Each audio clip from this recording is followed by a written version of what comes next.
금요일 아침입니다. 더운 날씨 속에서도 여러분 끊임없는 하나님의 말씀으로 나아가는 여러분이 되길 바랍니다. 예레미야 14장 13절로부터 22절까지 말씀 중심으로 끈질긴 선지자의 간구라는 제목과 함께 하나님 말씀에 은혜 받겠습니다. 여러분, 하나님께서는 이 땅의 사람들에게 선지자를 세우셨습니다. 우리의 진정한 선지자는 예수 그리스도이시죠. 그리스도란 이름에 기름 부음 받은 자라는 의미가 있습니다. 그래서 예수는 우리를 구원할 자라는 그분의 존재이며, 그리스도는 그가 우리에게 행하실 하나님의 구원 사역입니다. 그래서 기름 부음 받은 구약의 세 부류가 있다면, 첫째는 왕이요, 두 번째는 제사장이시며 마지막으로 선지자이십니다. 지금도 우리에게 말씀하시는 그분은 바로 선지자이신 예수 그리스도시고, 그의 영이신 그리스도의 영, 성령은 우리에게 예수님의 사역을 적용하십니다. 하나님께서는 구약에 하나님의 말씀을 대언할 선지자들을 세우셨습니다. 그런데 하나님이 보내신 예레미야와 같은 선지자도 있는가 반면에, 하나님의 말씀이 아닌 자기 자신의 유익을 위한, 즉 경건을 자기 자신의 유익으로 쓰는 거짓 선지자도 있습니다. 그런데 그 거짓 선지자들과 참된 하나님이 보낸 선지자들의 차이는 우리 외관상 보게 되면 별로 차이가 없습니다. 심지어는 그 거짓 선지자들이 우리가 보기에는 더 하나님께서 보내신 선지자 같고 사랑이 많아 보이고 왠지 내가 더 친근하고 내가 보기에 그 사람에 더 합당하게 보이는 경우가 종종 있습니다. 왜냐하면 우리가 듣고 싶은 말을 그들은 넣어주기 때문이죠. 내가 생각하는 것을 그가 합당한 논리로 내게 말해주기 때문입니다. 우리 사람들은 여러분 부족한 이 세상에서, 즉 죄로 말미암아 여러분 우린 제한된 어떤 능력과 제한된 어떤 공급으로 인하여 늘 부족한 우리에게, 그는 우리에게 가장 합당한 달콤한 말로, 사탕발림이라고 그러죠. 이 알약 겉편에 달콤한 알약 껍질에 사탕을 이렇게 설탕층을 발라준 것처럼 그 달달한 것으로 우리에게 다가오기 때문에 누구나 그런 거짓 선지자들이 더 우리에겐 달콤한 법입니다. 예레미야 시대 때 바로 이런 거짓 선지자들이 판을 쳤습니다. 그렇다면 오늘은 어떻겠습니까? 오늘은 더하면 더했지 덜하진 않을 것입니다. 그래서 예레미야는 그 슬픈 선지자들, 즉 거짓 선지자들을 놓고 하나님 앞에 탄식합니다. 13절을 보시죠. 이에 내가 말하되 슬프도소이다 주 여호와여 보시옵소서. 선지자들이 그들에게 이르기를 너희가 칼을 보지 아니하겠고 기근을 너희에게 이르지 아니할 것이라. 내가 이곳에서 너희에게 확실한 평강을 주리라 하나이다. 예레미야 시대 때 있던 그 거짓 선지자들, 하나님의 심판의 명령을 자기는 슬픈 마음으로, 애통하는 마음으로 전하고 있는데, 그것에 반하여 사람들에게 아니요, 예레미야가 말하는 것은 잘못된 것입니다. 칼과 기근 그런 거 없습니다. 하나님은 우리 편인데요. 사랑의 하나님이신데요. 우리를 버리시겠습니까? 보십시오. 우리는 아브라함의 후손 아닙니까? 보십시오. 우리에게 율법이 있지 않습니까? 우리는 예배하지 않습니까? 이방의 백성들하고 우리는 근본적으로 차이가 있습니다. 우리는 성전이 있는데 하나님께서 그의 성전을 통해서 멸망하게 하겠습니까? 괜찮습니다. 여러분이 그냥 믿겠다고 고개만 까딱하십시오. 그러면 하나님은 여러분에게 구원과 복을 쏟아부어 주실 겁니다. 이런 말로 그들에게 다가오니, 그렇지, 하나님 무슨 심판이야, 저 예레미야 이상한 사람이야, 여러분 이렇게 판이 돌아가는 것입니다. 그런데 여러분, 예레미야는 여러분 그런 게 아니죠. 예레미야 마음속에서는 그 백성을 향한, 민족을 향한 애타는, 여러분 영혼을 향한 마음이 있었습니다. 영혼을 향한 진정한 마음이 있는 사람은 하나님을 만난 사람입니다. 하나님께서 보내신 사람은 자기의 안위를 돌보지 아니하고 하나님 말씀을 통하여 그 백성을 향한, 성도들을 향한, 하나님 나라를 향한 애타는 주님의 메시지를 선포하는 참된 종입니다. 진짜 참된 종과 거짓의 종의 차이는 무엇입니까? 내 마음에 합당한 말, 내가 듣고 싶어하는 말을 전해주는 것이 진짜 종입니까? 아닙니다. 누가 진정한 크리스찬입니까? 하나님의 말씀을 추구하고 예수 그리스도 그분을 향해 나가는 사람 아닙니까? 예수님도 자기 안위와 내 자식과 나의 행복을 위해서 존재되는 그런 이용하는 이방의 신과 같이 여긴다면 그런 하나님을 잘못 믿는 것이고 그런 말씀의 선포자는 잘못된 것이죠. 여러분, 의사를 한번 가정해 봅시다. 이렇게 어거스틴 같은 여러분 위대한 신학자는 우리 예수님을 우리 영혼의 의사라고까지 표현했습니다. 의사는 우리를 진단합니다. 진찰합니다. 그리고 우리 병명을 딱 밝혀냅니다. 그리고 수술칼을 들어 약을 갖고 우리에게 있는 그 모든 치부를, 환부를 드러내고 치료하고 꼬매고 그렇게 하는 사람이죠. 그래서 우리 안에 있는 죄덩어리를 빼어내고 우리를 새롭게 다시 살리는 자, 그가 바로 우리 영혼의 의사이신 예수님이시죠. 근데 거짓 의사, 거짓 사도들은 뭘 말합니까? 자기 자신의 유익을 사용하는 것입니다. 인정받기 원하고 돈을 긁어 모으고 자기 안위를 위해서. 그래서 그 사람이 듣고 싶어하는 그 말을 해주는 것이죠. 여러분 가만 보면 우리 사람은 이성적으로 설명해서 그 말을 듣고 따르지 않습니다. 사람이란 존재는 자기가 보고 싶은 것만 본다는 것이죠. 어떤 사람이 실험을 했다고 하잖아요. 이제 이렇게 영상을 딱 보여주는데 여러분 다음 화면에 이렇게 뭐가 나올 거니까 그걸 잘 주의해서 보세요 라고 이렇게 한 다음에 영상을 짧게 딱 보여준 다음에 불을 켜고 이렇게 질문했습니다. 혹시 영상에서 곰이 나온 거 못 봤어요? 사람들은 곰이 나왔다고요? 언제요? 근데 곰이 나왔었다라는 얘기를 한 다음에 다시 영상을 보여주니까 글쎄 곰 한 마리가 옆으로 쓱 지나가는 게 나오더래요. 대부분의 사람들은 자기가 주목하는 그것만 보게 됩니다. 내가 듣고 싶어하는 그 듣고 싶은 말만 딱 귀에 들리는 겁니다. 자기가 생각하는 그 생각 있잖아요. 그것만 여러분 들리는 겁니다. 저도 이 사역을 하면서 참 놀랐습니다. 연세가 드시고 완고할수록 또 어떤 권력이 있고 교회에서 책임이 있는 사람일수록 신앙의 연수가 많으면 많을수록 우리는 더 내가 듣고 싶어하는 말만 듣게 될 수 있습니다. 여러분 좀 우리 성도님들 오해하지 마세요. 이거 책에서 나오는 말이야 그렇습니다. 사람은 그런 것이죠. 내가 듣고 싶어하는 말. 여러분 무슨 말씀 듣고 싶습니까? 내가 원하는 그것 하나님도 인정해 주길 우리는 마음속으로 원하지 않습니까? 나에게 평안을 주는 말, 나를 위로해 주는 말. 근데 하나님은 우리에게 때로는 우리 병을 고쳐내시고 우리의 환부를 드러내기를 원하시는 겁니다. 저는 여러분에게 이렇게 꼭 말하고 싶습니다. 여러분, 우리는 어떤 교회 다녀야 될까요? 어떤 목회자를 우리는 우리의 목회자로 세우고 그를 따라야 될까요? 우리는 오늘 어떤 하나님 말씀을 들어야 될까요? 내가 듣고 싶은 말이 아닙니다. 우리는 왜 점집에 가는지 아십니까? 미래가 불안하니까 그런 겁니다. 그리고 내가 듣고 싶은 말을 합당한 어떤 그런 영매를 통하여서 귀신의 힘을 빌어서라도 내가 듣고 싶어서요. 미리 액땜을 하고 싶어서. 왜냐? 내 목적이 있거든요. 내 목적은 내 자식이 이번 대학에 들어가는 겁니다. 내 목적은 우리 남편이 좋은 사업차를 얻는 것이죠. 병든 우리 가족이 어떻게 하면 이 문제를 해결할 수 있느냐. 자꾸 내 인생이 자꾸 미끄러지니까 어떻게 이 고난을 피해갈 수 있느냐. 목적은 다분히 자기 사랑에 묶여 있습니다.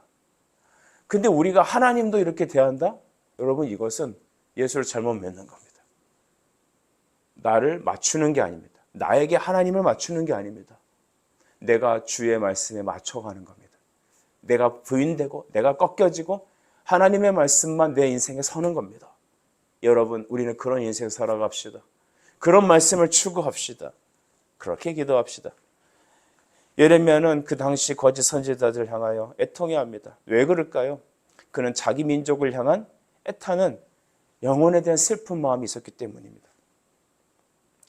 바울도 역시 이스라엘 민족을 향한 영적 고통이 있었습니다. 로마서 9장 3절 말씀 보니까 내 자신이 저주를 받아 그리스도에게 끊어질지라도 원하는 바다 이렇게까지 말을 하고 있어요. 여러분 진짜 우리가 민족을 사랑하는 것, 진짜 내 자식을 사랑하고 내 가족과 나 자신의 영혼을 사랑하는 방법은 뭐냐 하면 내가 듣고 싶은 말을 듣고 하자는 게 아닙니다. 하나님의 말씀이 어떤 건지 그분에게 음성을 맞추는 겁니다. 이 아침에 여러분이 그런 은혜가 있길 바랍니다. 14절에 보니까 여호와께서 이렇게 말씀하셨죠. 선지자들이 내 이름으로 거짓 예언을 하도다. 그들은 나를 경건의 이익으로 자기 자신의 안위로 쓰고 있지 내 말을 들으려는 자가 없다. 오늘날 여러분 기독교도 무속화되고 있다고 어떤 사람은 말합니다. 정말 그런 것 같습니다. 고객 만족을 위해서, 이 성도들이라는 고객 만족을 위해서 그들의 귀에 달콤한 말을 합니다. 하나님은 우리의 위로십니다. 우리의 구원이십니다. 환난 날에 피할 반석이십니다. 우리의 산성이십니다. 그럼 우리 아버지십니다. 그런데 문제는 우리 생각대로 하나님을 무속화하고 있다는 거, 우리 자신이 하나님을 무속화하고 있다는 겁니다. 거기에 편성하여 사역자들도, 목회자들도, 교회 리더도, 교회 방향도 고객 만족을 향해 가고 있지 않습니까? 성경 그것을 딱 지적하고 있죠. 거짓 예언자다. 거짓 선지자다. 여러분 우리가 15절 후반절에 보십시오. 그 선지자들은 칼과 기근에 멸망할 것이다. 그 선지자들은 칼과 기근에 가장 먼저 멸망할 것이다. 하나님은 탁 이렇게 말하고 계시는 겁니다. 여러분 우리는 분별해야겠습니다. 하나님의 말씀을 전하는 사람, 아니면 하나님의 말씀을 인간적인 방법으로 물타기 해서 우리를 마음을 기쁘게 하는 자인지. 여러분 하나님의 성령의 말씀이 우리 안에 오시면 우리가 슬플 때도 있고 우리가 괴로울 때도 있지만 내 영혼이 새로워지는 걸 경험합니다. 하나님 말씀으로 내 영혼이, 우리 자녀들이, 우리 성도들의 영혼이 바뀌고 변화되고 하나님을 향해 내 온 마음이 추구되고 그를 향해 달려가고 있다. 그게 진짜 말씀을 전하는 것이죠. 유다를 향한 하나님 마음은 어떻습니까? 17절에서 18절 보면 하나님 마음을 여기서 말합니다. 너는 이 말로 그들에게 이르라. 내 눈이 밤낮으로 그치지 아니하고 눈물을 흘리니. 그러니까 하나님의 마음은 지금 유다 백성들의 그 타락하고 하나님을 떠나고 심판을 향하여 전진하고 있는 그들을 보고 하나님은 가슴에 눈물이 흐르고 있습니다. 그런데 그 마음을 동일하게 갖고 있는 사람이 예레미야였습니다. 여러분, 그러니까 예레미야가 참된 선지자입니다. 근데 대부분의 사람들은 나라의 왕이라든지 백성들은 어떻습니까? 거짓 선지자들에게 마음이 기웁니다.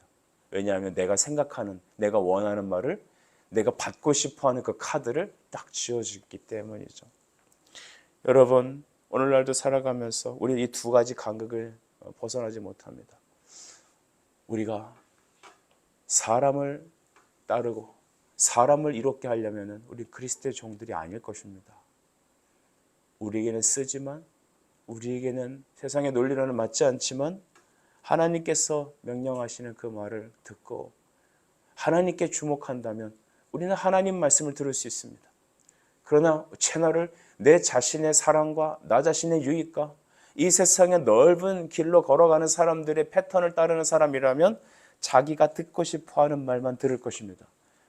그런 공동체에는, 그런 개인에게는 미래에 대한 소망이 없을 것입니다. 예레미야는 탄식하며 하나님 앞에 다음과 같이 기도합니다. 19절, 주께서 유다를 온전히 버리시나이까? 주의 심령이 시온을 싫어하시나이까? 어찌하여 우리를 치시고 치료하지 아니하시나이까? 여러분, 이것은 정말 수많은 선지자들에 나타난 공통적인 말이죠. 우리 말라기 3장의 2절에 뭐라고 말합니까? 주여 이 땅에 주의 부흥을 이루어 주옵소서라고 말하지 않습니까? 그 부흥이라는 것은 교회를 부흥해달라는 게 아닙니다. 저는 가끔 교회 부흥회 때 보면 이 말라기 말씀을 이용하는 걸 보게 됩니다. 주는 수년 내에 이 땅을 부흥케 하옵소서. 근데 거기 말하는 부흥은 이 바벨론으로 인하여 이 나라를 속히 멸망시켜 주옵소서. 하나님 당신의 뜻이 이 땅을 멸망시키는 것이라면 주의 뜻이 빨리 이루어지길 원한다는 것입니다. 매도 좀 빨리 때려주세요. 그 뜻이겠죠. 빨리 우리를 정결하게 해주세요. 수술날을 기다리는 환자가 수술 미루지 말고 빨리빨리 해서 나를 좀 빨리 고쳐주세요. 그 뜻입니다. 그러니까 앞으로 그 한글 글자대로만 사용하면 안 되고 문맥을, 성경의 뜻을 좀 바로 알고 써야 되겠죠. 그러나 부흥을 속히 해달라고 말하는 그 사도 선지자의 말 뒤에 그러나 긍휼을 잊지 말아달라는 간절한 애곡도 있습니다. 즉 하나님 우리를 때리실진데 주님의 뜻을 이루실진데 이 땅에 멸망이 임할 것인데 불쌍히 여겨달라는 긍휼을 또 남깁니다. 하나님께 나가는 예레미야 탄식은 뭐냐? 하나님 우리를 때리실 건데 우리를 정말 이렇게 버리시기만 할 겁니까? 주님 우리를 치료해 주시고 불쌍히 여겨 주셔야 되지 않습니까? 하나님의 이 성품을 말하는 거죠. 우리는 하나님의 성품을 다음과 같이 압니다. 그는 공의로우신 하나님이죠. 죄는 반드시 멸하시고 반드시 죄는 벌하시는 하나님. 그러나 우리를 다시 치료하시는 하나님, 고치실 하나님이시라는 겁니다. 십자가에서 이것이 부어졌습니다. 우리의 죄는 멸하시되 우리를 사랑하셔서 생명으로 다시 살리시는 분, 그분이 바로 우리 주 예수 그리스도이십니다. 20절에 그는 이 백성의 죄악과 자기를 동일시합니다. 여호와여, 우리의 악과 우리 조상의 죄악을 인정합니다. 우리가 주께 범죄했습니다. 21절, 주의 이름을 위하여 우리를 미워하지 말아주시고 주의 영광의 보좌를 욕되게 마시고 주께서 우리와 세우신 언약을 기억하시고 패하지 멸하지 마시고 버리지 말아주십시오. 여러분, 이것은 그리스도의 기도 아닙니까? 그리스도께서 겟세마네에서 핏방울이 땀방울로 변하도록 아버지여, 할 수 있거든 이 잔을 내게서 거두어달라는 그 인성을 향한 기도에, 그러나 또한 그런 나의 뜻대로 하지 마시고 누구의 뜻대로 해달라고 하시죠? 아버지의 뜻이 이루어지기를 원한다고 하는 그 간절한 기도, 그것은 우리를 향한 중보자의 기도인 것입니다. 여기서 중보자가 나왔기 때문에 한 번 더 언급합니다. 우리가 참 중보기도 그런 말도 많이 합니다. 나름대로 무슨 뜻인지는 알겠습니다. 모세도 중보기도 했고 지금 예레미야도 민족을 향한 중보기도 하지 않습니까? 근데 이것은 그리스도의 중보 사역을 여러분 대표하는, 예표하는 선지자적인 어떤 모습입니다. 중보기도라는 것은 그리스도의 기도입니다. 그 용어도 좀 이렇게 혼돈해서 안 썼으면 좋겠습니다.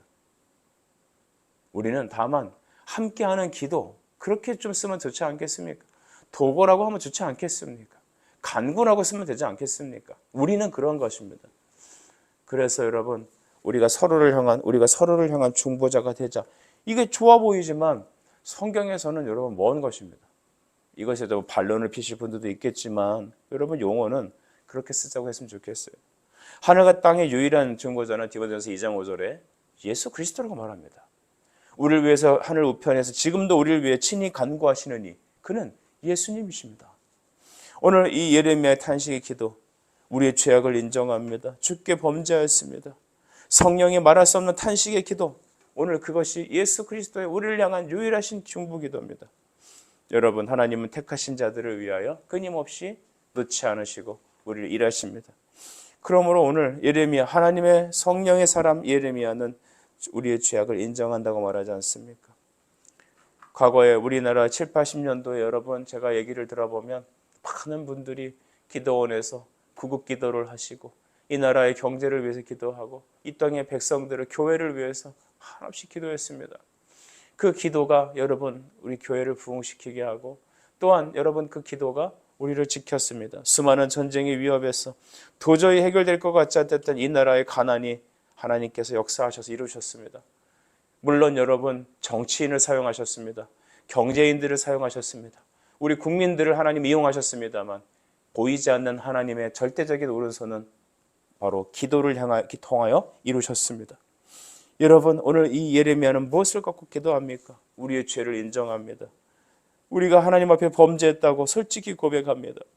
그리고 주님 우리와 세우신 언약을 위해서 기도하시고 하나님의 영광을 위해서 기도하고 있지 않습니까?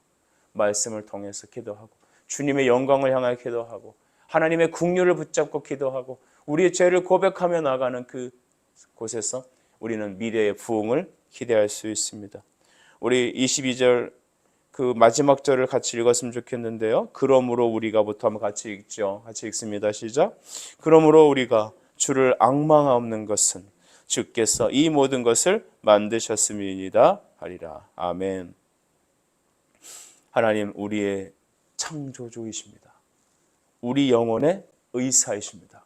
나를 고치실 이는 예수 주님밖에 없습니다. 여러분, 이 기도 여러분의 기도 되길 바랍니다. 말씀을 망려하죠. 여러분 휴가철이라서 지금 어쩌면 어떤 성도님들은 휴가지에서, 어떤 분들은 무더위 속에서 자칫 어렵고 힘들 수도 있습니다. 현대인의 삶 참 피곤하죠. 우리 학생들도 참 힘들 겁니다. 그러나 여러분 그런 속에서도 예레미야가 주고자 하는 말은 무엇입니까? 주를 앙망하는 것. 주님만 바라보고 주님께만 나아가는 것은 주님이 나를 만드셨습니다. 하나님이 여러분의 그 사랑하는 아들, 딸들을 만드셨습니다. 하나님이 우리 교회도 만드셨습니다. 하나님 나를 만드셨습니다. 나를 지으신 이가 하나님, 나를 부르신 이도, 나를 고치시는 이도 하나님이시니 그에게 나아가 내 환부를 활짝 보이고 주여 내 죄악을 인정합니다. 주여 이 나라에 소망 없음을 인정합니다. 달콤한 사탕 발림으로 내가 듣고 싶어하는 말을 듣는 곳에 귀를 솔깃하지 마시고 사람을 기대지 마시고 하나님 앞에 나가십시오. 내가 쓰지만 내가 듣고 서운하지만 그러나 나를 살리는 그 하나님 말씀이라면 잘 듣고 경청하고 나를 솔직히 인정하고 나아갑시다. 그러면 로마서 3장 8장 35절의 말씀이 여러분에게 이루어질 것입니다. 누가 우리를 그리스도의 사랑에서 끊으리요? 환난이나 곤고나 박해나 기근이나 적신이나 위험이나 칼이랴. 우리를 그리스도의 사랑에서 끊을 것은 아무것도 없습니다. 주여 우리에게 이와 같이 고치시고 구원하여 주옵소서. 기도하겠습니다. 하나님 아버지 은혜를 감사합니다. 우리 그리스도의 우리를 향한 사랑과 우리를 향한 중보는 끊어지지 않는 하나님의 사랑입니다. 주의 사랑으로 우리를 붙잡아 메어 주시옵소서. 예수님의 이름으로 기도합니다. 아멘.